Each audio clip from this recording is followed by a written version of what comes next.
Why, hello. How are you? On top of the morning to you. Here we are live at the train station. We're live at the train station. Welcome aboard to the train station. Here we are. Happy St. Patty's Day to you. I have my dog here, Coco. See, isn't he cute? Anyway, welcome to the train station. I have two books I'm going to read today. I have Jamie O'Rourke and the Pooka. And I have the luckiest St. Patrick's Day ever. Good stuff. You like me beard? It's good stuff, right? Welcome to the train station. Nice to see you all. Let me just check. I want to make sure you can still hear me over my music. Can you hear me? Can you hear my music? Can you hear it? Well, hello, Lori. How are you? Top of the morning to you. I know it's not really the morning, but it's nice to see you. I just like to say top of the morning to you. Hello, Molly. Happy St. Patty's Day to you. It's really funny seeing myself. You see my dog Cookie's a little dressed up for the occasion as well. Can you see him? Coco, come over here. Come here so they can see you. Sit down, buddy. There you go. Can hear both loud and clear. Oh, so good. So you can hear my music. Good stuff. Why, thank you. He thinks I sound silly. Yes, I do. A little bit. That's all right. So we have Jamie O'Rourke and the Pooka. This isn't really a St. Patrick's Day book, but it's really good. I really like it. I think my light is going to be in your way. Hold on just a second. Don't want it to flash on the pictures. Is that better? No. Is that better?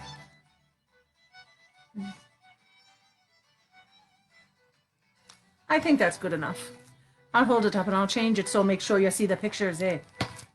So we have Jamie O'Rourke and the Pooka. And this is by Tommy DePaulo. I don't know if you guys know Straganana, but it's a good book. It's one of my faves. Hello, Lorenzo. Top of the morning to you. Alrighty then, here we go. Just let me know if I'm too low. I want to make sure you can hear my music. Can you hear my music? Do you want it a little bit louder? Too loud? Is that all right?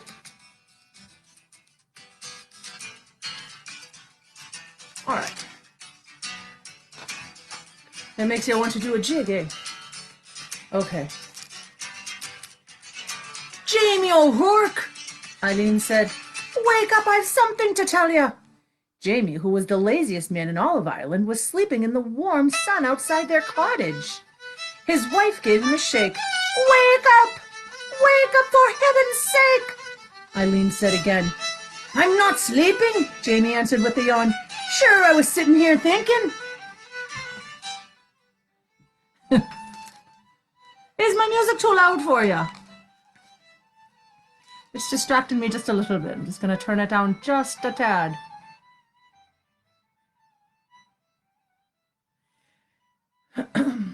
Now, Jamie, please listen, Eileen replied. Do you remember that I'm going up to visit my sister Kathleen and her family to help with the new baby? Jamie let out a snore.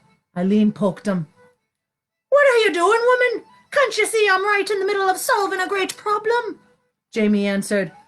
Well, now that all the fine thoughts I was having have clear flown out me head, you might as well tell me what's going on. You like it?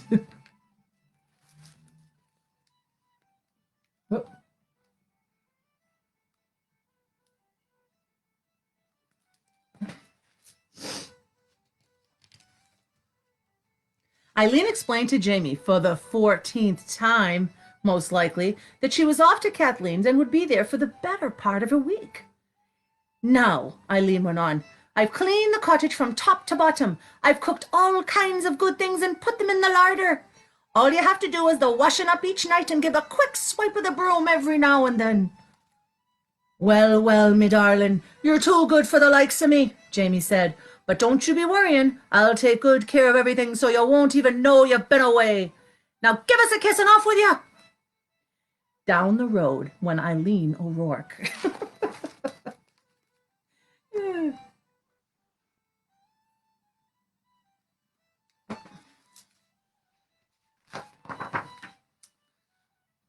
All of this commotion has made me as tired as a farmer ploughing 5 fields, Jamie said to himself. I think I'll just have me a lie down. And sure, isn't that a sweet idea? If I stay in bed and only get up for a bite, I'll not be dirty in a thing. So Jamie O'Rourke climbed into bed. Even though the sun was high in the sky, he fell right asleep.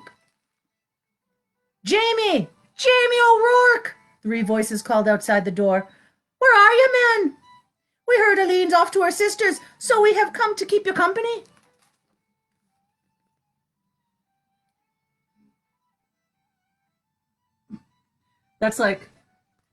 This is like me with the animals. Oh, that's funny. Jamie woke up and recognized the voices of his cronies, Patrick, Michael, and Seamus. Jamie got out of bed, and since he hadn't taken off his clothes, he didn't have to be putting any on again. Come in, lads, Jamie said, opening the door. The sun was sinking behind the hills. Well, what do we have here? Jamie asked, pointing at a crockery jug. This is the finest cider you'll taste this side of the country, Patrick said. Get me mugs, Michael said. And some grub, Seamus said. He knew that Eileen wouldn't leave Jamie without plenty of good things to eat while she was gone.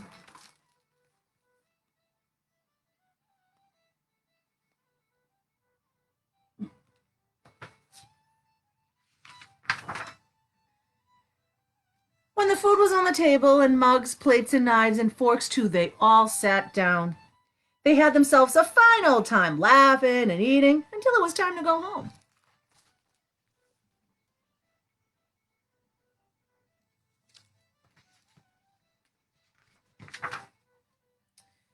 Well, the 3 old friends told Jamie, we'll be heading down the hill, and you'll be wanting to get your rest, Jamie. Tomorrow you'll be having a busy morning cleaning up all this mess. Aye, that's the truth, lads, Jamie said, looking around. But the mere sight of this messy cottage made him the most tired man in all of Ireland, as well as the laziest. So he went to bed. Jamie was fast asleep when a noise woke him. It was the sound of the cottage door and the clatter of hooves on the stone floor. Jamie opened one eye and took a peek. And what a sight he saw!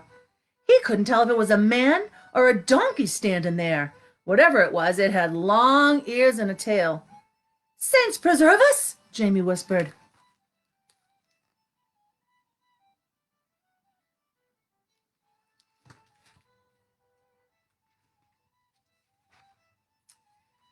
I may as well begin first at last, the creature, who was a Pooka, said aloud to himself. He stirred the fire, poured some water into a big pot, and put it on the fire. As soon as the water was hot, the Pooka washed the dishes, the mugs, and the cutlery. He put the leftovers in proper dishes and back into the larder. He swept the floor and gave the fire a good raking. Then the Pooka left the house with such a slam of the door, Jamie nearly fell out of the bed.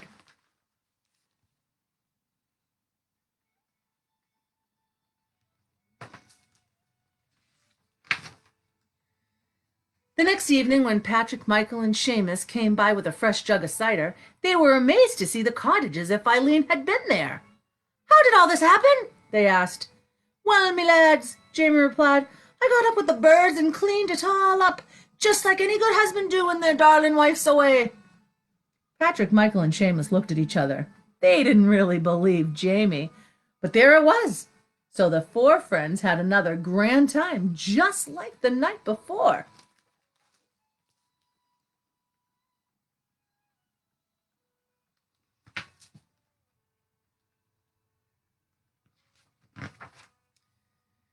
When his friends had gone, leaving even more of a mess, Jamie climbed into bed. But instead of falling asleep, he waited under the covers. Sure enough, the door opened and the Pooka was back, cleaning up everything fast and furiously. This is luck indeed, Jamie thought to himself. Why, With this creature coming and cleaning up, I can have me cronies here every night. Every night, that is, until Eileen comes home.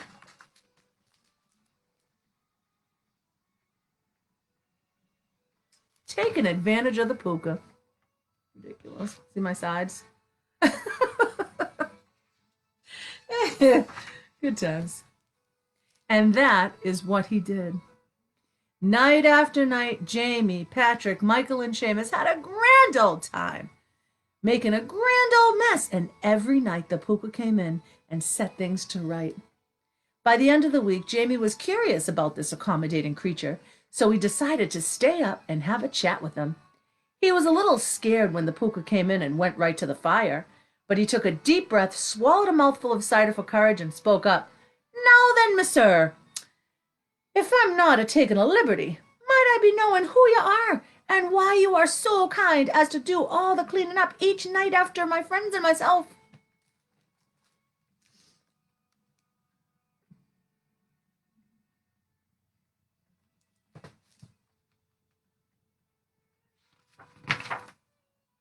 The Pooka turned and looked at Jamie. "I'll tell you, and you're welcome to it. A long time back I was the laziest servant that ever was clothed and fed and did no work for it. When my time came for the other world, this is the punishment I was given for my lazy ways, to find a place each night to labor in. As I was wandering by the other night, I looked in the window of your cottage. As sure as can be, you needed my help. It's not so bad, for at least I'm out of the cold. But when I finish me work, the saints preserve us, that cold wind goes right through me bones. It wouldn't be so hard if I had me a nice warm coat." Well, well, Jamie thought, I can probably help the poor creature out. The next night, after his friends left, Jamie sat and waited for the Pooka. Eileen would be home tomorrow. But Jamie wasn't worried. He knew the Pooka would do an excellent job of cleaning up, especially when Jamie gave him the old coat he had pulled from the trunk.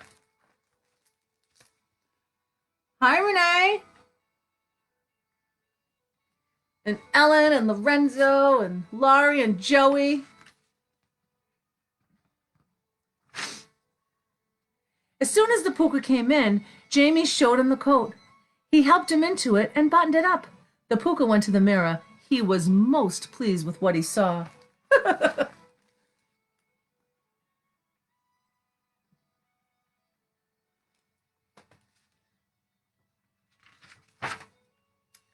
"I am much obliged to you, Jamie O'Rourke. You have made me happy at last.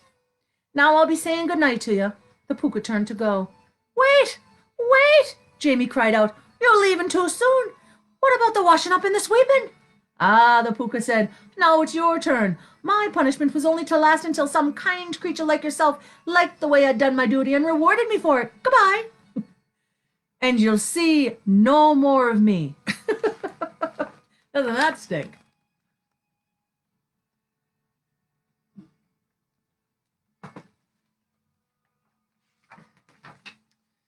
The Pooka left, and there was Jamie with the mess, or should we say Eileen? For when she arrived the next morning and looked around the cottage, she said, "Oh, Jamie O'Rourke, what do you have to say for yourself?" But Jamie said nothing. He was too busy thinking he shouldn't have been in such a hurry to reward that ungrateful Pooka. Oh. And that's the end. Look at the cat. They're mad too.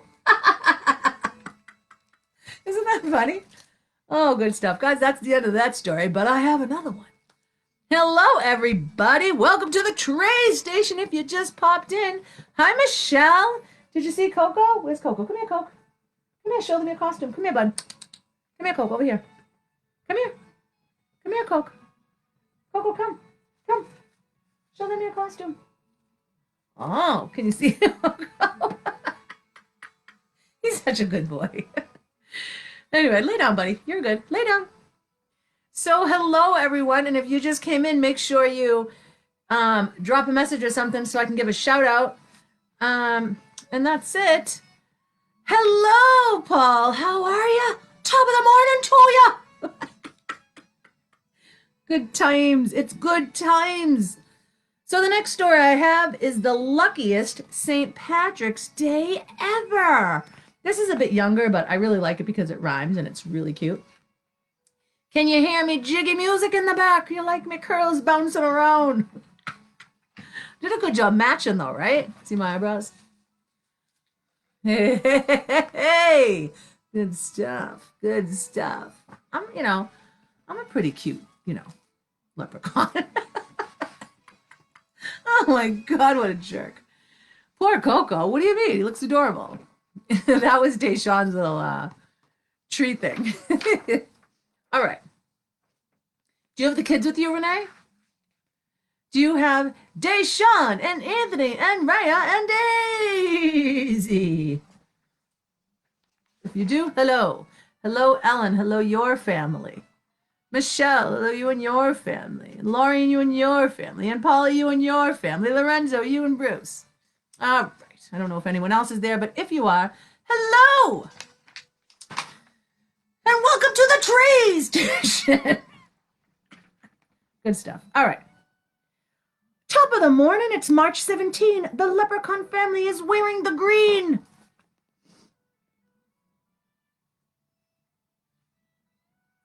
Oh, I forgot to say who this was by. This is by Teddy Slater and illustrated by Ethan Long. St. Patrick's Parade is about to begin. The wee ones are marching. Come on, let's join in. There goes Bedelia leading the clan, arm in arm with Granddaddy Dan. She swings her shillelagh, they walk and they talk gaily, moving as fast as they can.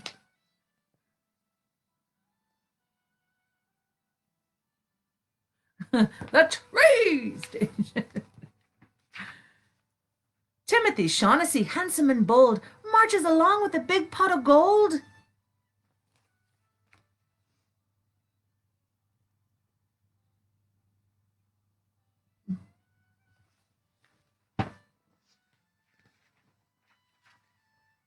And here comes Aunt Rose, tapping her toes. With shamrock in hand, she follows the band, decked out in her very best clothes.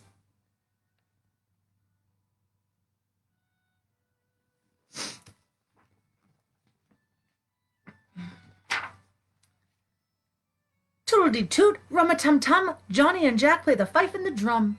They kick up their heels in a wild Irish jig. Everyone's dancing, even the pig. Isn't that funny? What? This book is weird. It's not. The soft cover is not really letting me show you the pics good, guys. Did you see the bugs? Good illustrator. Oh, love a good illustrator. After the march, it's back home for lunch. Mulligan stew and green apple punch. Kate cuts the cabbage, Pat shells the peas. The mischievous children do just as they please.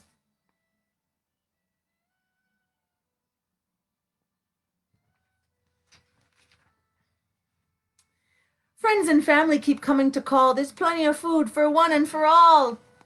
Oh, and Molly and Walker. I forgot you guys too. Molly and Walker. The Caseys, McGregors, Old Grady's, Peg Finn. Everyone's welcome. Please, won't you come in?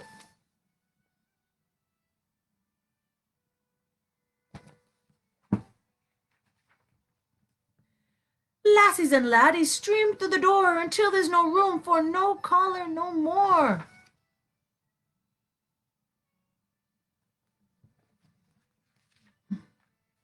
The leprechauns crowd round the dining room table, piling their plates as high as they're able.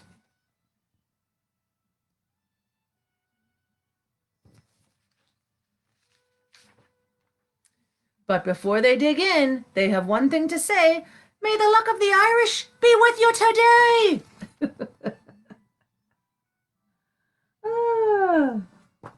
Good times. Happy St. Patrick's Day! And that's the end of my stories. I had 2 stories. I hope you liked them. So did you guys all wear green today? Did you have a boiled dinner?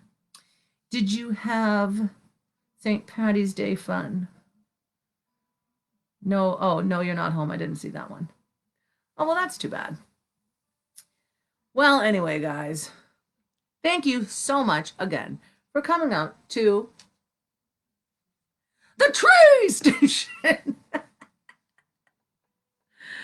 I really appreciate you coming on down and spending some time at the train station. I don't know what that is. This is really weird, this beard. I don't really know what to do with it. It's just face paint. Isn't that so funny? Yes and yes. Good. What did you eat? What did you have? Did you make it? Did you get it delivered? Um, yeah, I'm gonna have my friend's favorite, which is a peanut butter sandwich. So I did not have a boiled dinner. Um, but I did wear green today. See my St. Patty's greens? Green, green, green. You gotta wear green. St. Patty's Day. Even Coke is wearing green. Anyway. I'm looking at myself, I'm like, who is that? It's so weird. It doesn't look anything. I don't feel like it looks anything like me. It's really odd. Ugh, so weird. Anyway, guys, happy St. Patrick's Day, and thank you so much for coming to the tree station. Your mom made it. Oh, you lucky doggy. That's awesome. Yeah, no, I didn't have that. I bet it was. I bet it was. Molly, did you have a boiled dinner? I forgot to shout out to my friend Walker. Oh, goodness. Oh, I love you too. I love you too. Guys, thank you so much. I have a great story next week. Oh God, now I can't think of what it's called. Wow. Oh my God. I'm having Wi-Fi problems. Oh, that stinks. I'm sorry. But you can always catch the replay. So great. Yes, Grayson, checking out the Irish. Oh God, that's so funny. Guys, thank you so much for coming to the tree station. I'm still trying to work that out. Hi, Janita, how are you? Thanks for coming to the tree station. Great stories, thank you. Thank you, Molly, thank you. Didn't you love Jamie O'Rourke? Oh, he's a good one. Taking advantage of the Pooka. Telling you when someone does you a favor. Telling you. You are more than welcome. Guys, thank you so much for coming to the train station. I'm going to take off. I am exhausted. Happy St. Patrick's Day. Have a fabulous night. Stay safe. I'll see you next Wednesday, 7 o'clock at the train station. Bye, everybody. Happy St. Patty's Day. Like, share, and subscribe. Tell all your friends. Ciao. Bye, everybody. Happy St. Patrick's Day.